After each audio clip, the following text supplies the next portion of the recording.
Fala, investidores, sejam muito bem-vindos ao canal Planileiro Investidor, o canal dos fundos imobiliários. Eu sou Adriano Costa e nesse vídeo nós vamos falar do relatório gerencial de dezembro de 2024 do fundo REC Renda Imobiliária, o fundo de investimento imobiliário RECT11, fundo de lajes corporativas. Vamos ver qual foi a performance dele durante todo esse ano de 2024. O que o relatório traz para a gente aí de novidade?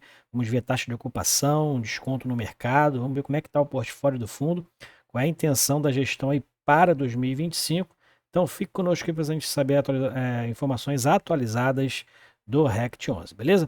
E se você ainda não é inscrito no canal, não perca tempo, se inscreve aí no canal, ative as notificações e deixa o seu like.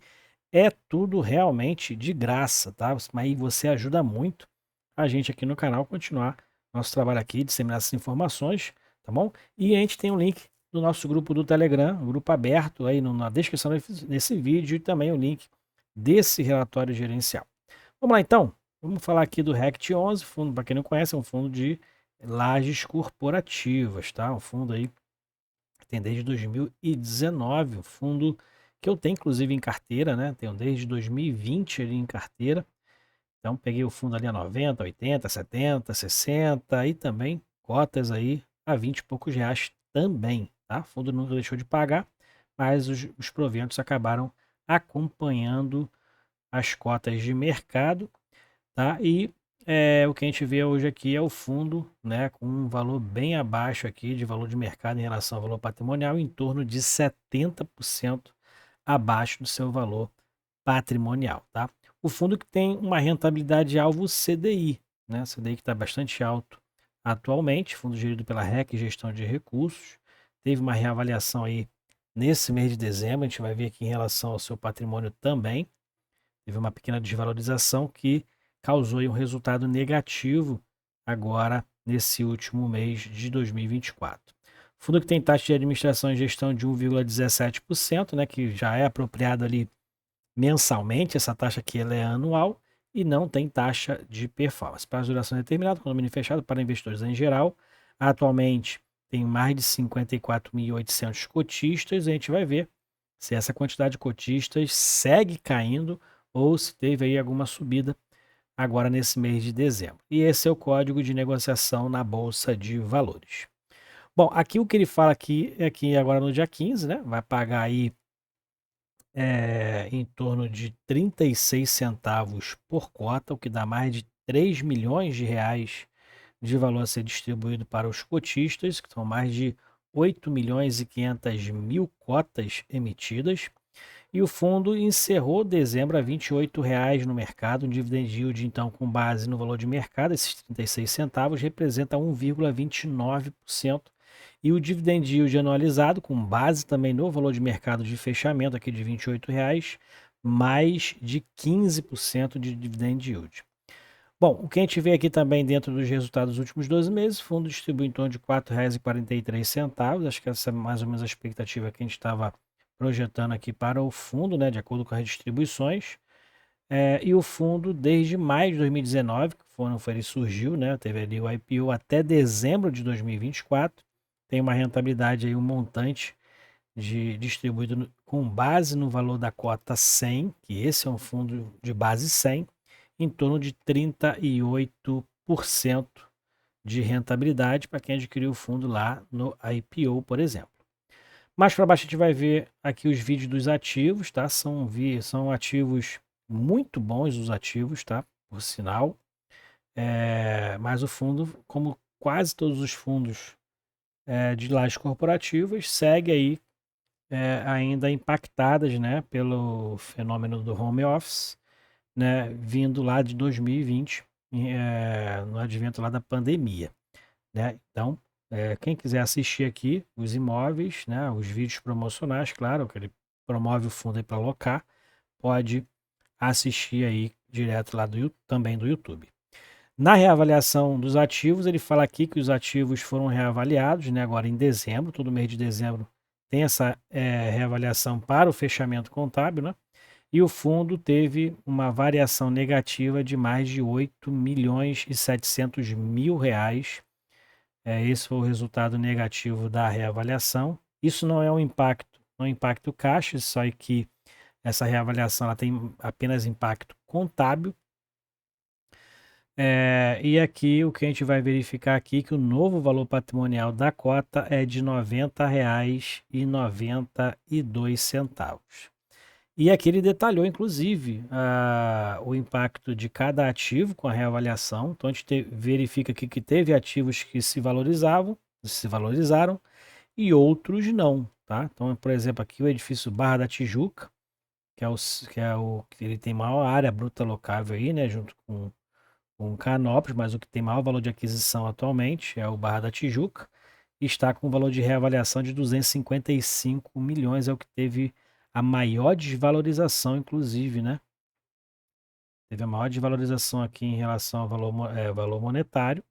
Estava em 270 milhões em dezembro de 2023 e foi reavaliado agora em 255 milhões e meio de reais. Isso aqui é o valor por metro quadrado.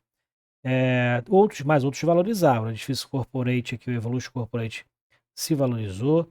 Teve desvalorização também no Canopus. Parque Cidade, houve uma bela valorização aqui de mais de quase 8 milhões de reais, né? O Complexo Madeira teve desvalorização. O Corporate Emiliano acabou que ficou aqui quase no 0 a 0, né? Mas teve uma pequena valorização. Assim também como a Avenida Europa também teve uma pequena valorização aqui. O Parque Anacosta teve uma boa valorização ali em torno de 5%, né? 2 milhões e meio de reais mais ou menos, tá? Por alto ali. E o Cidade Matarazzo, que teve uma maior valorização desde o valor de aquisição. Ele foi adquirido a 57 milhões em dezembro de 23, estava em 88 milhões e agora foi reavaliado em 87 milhões e meio de reais, tá? E nesse saldo aqui, o fundo então teve uma desvalorização de 8,7 milhões de reais. E isso vai para o resultado contábil, né? Como prejuízo, como despesa, né? E aí impacta lá no resultado contábil do fundo. Aqui ele fala da extensão do contrato lá no Parque Anacosta, teve um contrato lá com essa empresa aqui de logística, né? Então teve aí prorrogação do prazo por mais 36 meses. Nova locação também no Canópolis, então aqui é nova locação, que foi extensão aqui, já é nova locação, então impacta na vacância do fundo, reduziu a vacância para 8,55% lá no edifício Canópolis. E o fundo segue aqui ó, com uma estratégia de venda de ativos e gerenciamento dos passivos do fundo, tá? O fundo que fez aí algumas emissões para sanear dívidas, né? Acho que as duas últimas emissões foram para sanear dívidas. Acabou que a última, algumas ele fez ali aplicações em CRI, esse valor já foi praticamente todo embora. E com isso, né, a gente às vezes não consegue explicar o porquê que o fundo está com mais de 90% de taxa de ocupação e os dividendos caem, né? Porque, na verdade, nessas emissões aumentaram o número de cotas, né? Então, a proporção acaba também reduzindo esse valor a distribuir para cada cota e teve um impacto, então, para baixo, né? Já que o fundo praticamente não aumentou a sua receita depois das emissões. Bom, então o fundo está com essa estratégia, né, com base nos laudos de reavaliação, realizar algumas vendas no portfólio, né? Então tem algumas aqui que estão com ganho de capital bem interessante, igual a Cidade Matarazzo, né? Mas aí o fundo tem que ter a estratégia também de não vender imóveis que são imóveis bons em relação também aos aluguéis, né? E as taxas de ocupação. Então, o fundo praticamente tem que fazer esse tipo aí também, essa decisão, esse tipo de gestão. Locação dos espaços vagos, o fundo segue prospectando e o resultado acumulado do fundo atualmente está em mais de 23 centavos por cota, né? Então, o fundo tem aí um valor de caixa acumulado em relação aos resultados anteriores. Aqui é o que ele faz no detalhamento dos passivos, tá? A gente já falou em alguns relatórios anteriores. Depois você dá uma lida aqui, ele explica aqui, né, a questão do pagamento da amortização e da correção monetária e pagamento dos juros, dos CRIs que ele tem em carteira e das suas alavancagens, né, com compra de imóveis financiados. E ele explica aqui qual é a sistemática de pagamento, né, com o que ele pode pagar a amortização, com o que ele pode pagar os juros. Então dá uma lida aqui, interessante até para você expandir o teu conhecimento para os outros fundos também que se aplicam também essa sistemática. Mais para baixo a gente vê o portfólio que não teve muitas variações, tá? Não teve ali muitas considerações a serem feitas. O que a gente tem aqui, né? Como é que foi em relação à meta do fundo? O fundo está então com uma em relação à meta que é o CDI. O fundo teve uma distribuição de 38,7% desde o início. O CDI foi de 45,25%. O CDI líquido foi de 38,4%. Então, em relação ao CDI bruto, o fundo ficou abaixo da meta, né? E como lá não fala que é o CDI líquido ou CDI bruto, a gente considera o CDI bruto e o fundo ficou abaixo da rentabilidade alvo aí do fundo. Aqui o que a gente vê dentro dos ativos, o fundo tem ali um valor de aplicação em renda fixa, né? Um pouco menos de R$ 1 milhão, e atualmente com 960 milhões de reais em ativos, tá? Então, a gente vê aqui que o fundo ainda tem passivos, né? E aí a gente vê lá, mas o patrimônio líquido dele, né, que a gente vê aqui em cima, dentro das especificações, não fala que o patrimônio líquido dele é de 776 milhões?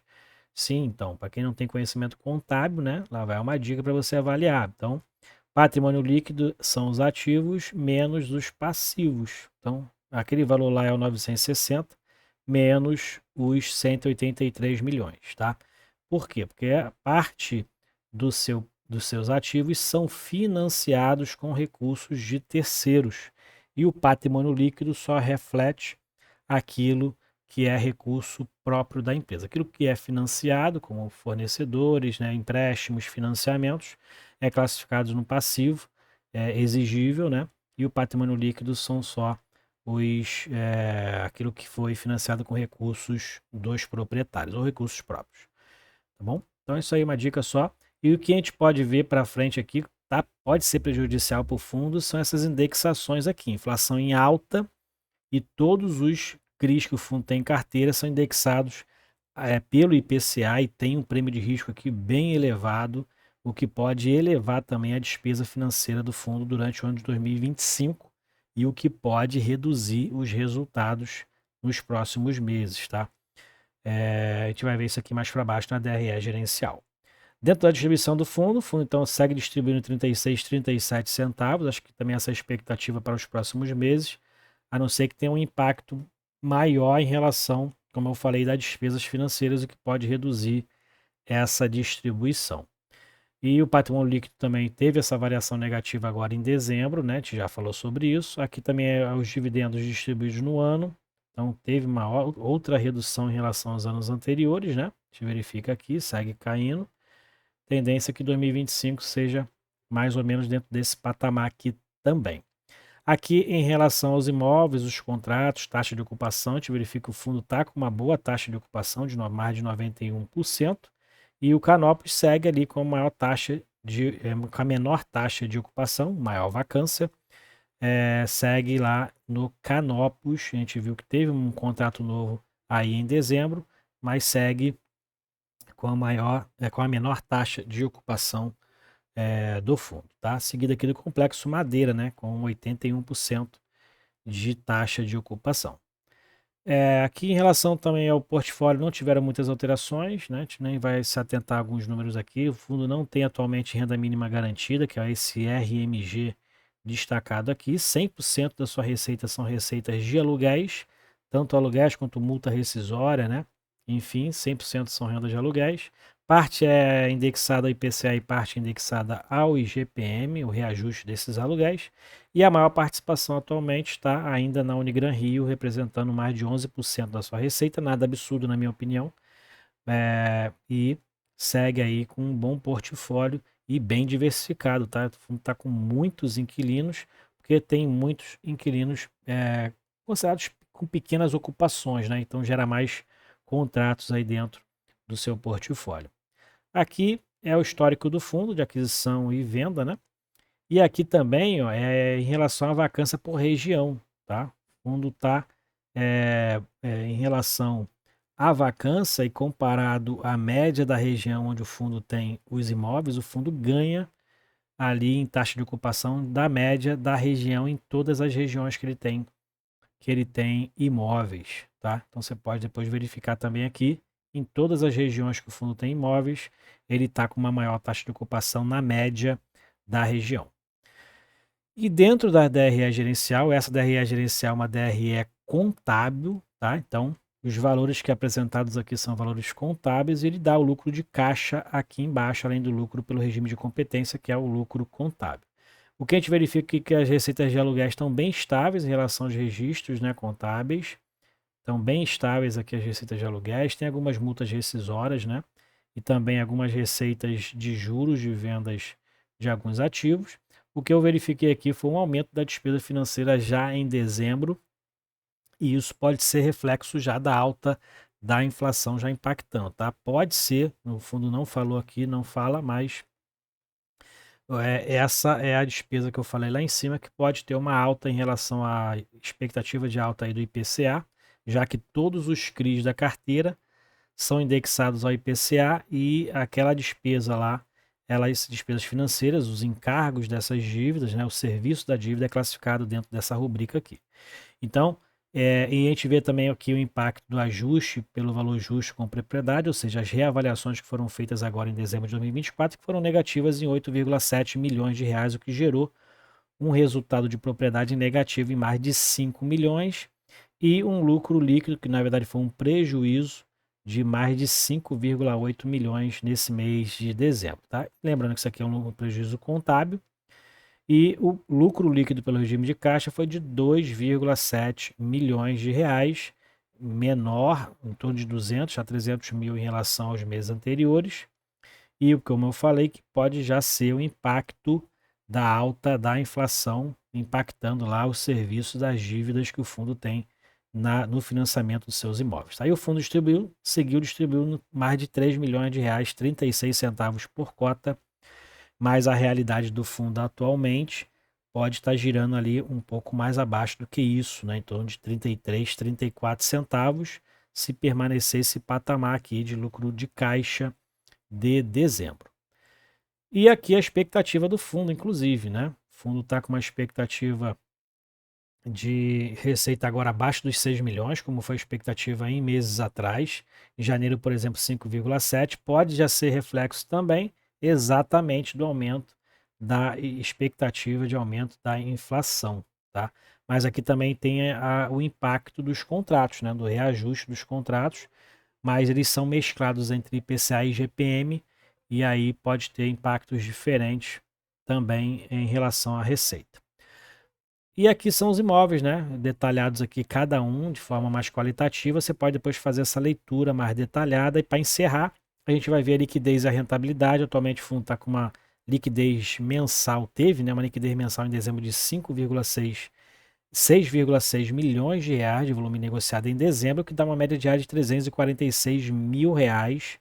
E isso, claro, é impactado pelo preço atual que o fundo está sendo negociado, né? Mais de 70% abaixo do seu valor patrimonial, né? E se ele tivesse ali dentro do preço patrimonial dele, a média diária seria em torno praticamente aqui de 1 milhão de reais de média diária de liquidez. Então, a liquidez do fundo, se pegar ali essa proporção, é até uma liquidez boa, tem um volume de negociação ali interessante, foram mais de 247 mil cotas negociadas nesse mês de dezembro, tá?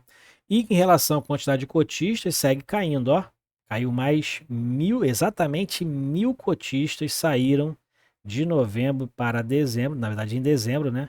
Exatamente 1.000 cotistas saíram do fundo no mês de dezembro. Eu permaneço cotistas, inclusive em dezembro comprei mais algumas cotas ali a R$ 24, R$ 25. Sigo o cotista do fundo, acredito. Aí o fundo vai ter aí um patamar legal aí mais para frente. Claro que isso é para médio prazo e isso a gente verifica esse reflexo em todos os fundos praticamente aí de lajes corporativas, né? Mas o fundo está bem abaixo, é assustador realmente, é bem abaixo do valor patrimonial, mas o fundo tem bons imóveis, você pode verificar aí as localizações, né, a qualidade dos imóveis, são bons imóveis, e os imóveis ainda estão lá, apesar do preço de mercado, os imóveis ainda estão lá e estão alguns se valorizando inclusive. Beleza? Então é isso aí. Esse foi o relatório do Rect 11 para a gente se atualizar aí em relação ao fundo. Se você gostou do vídeo, deixa o seu like. Não deixe de se inscrever aí no canal. Até o próximo vídeo. Tchau, tchau.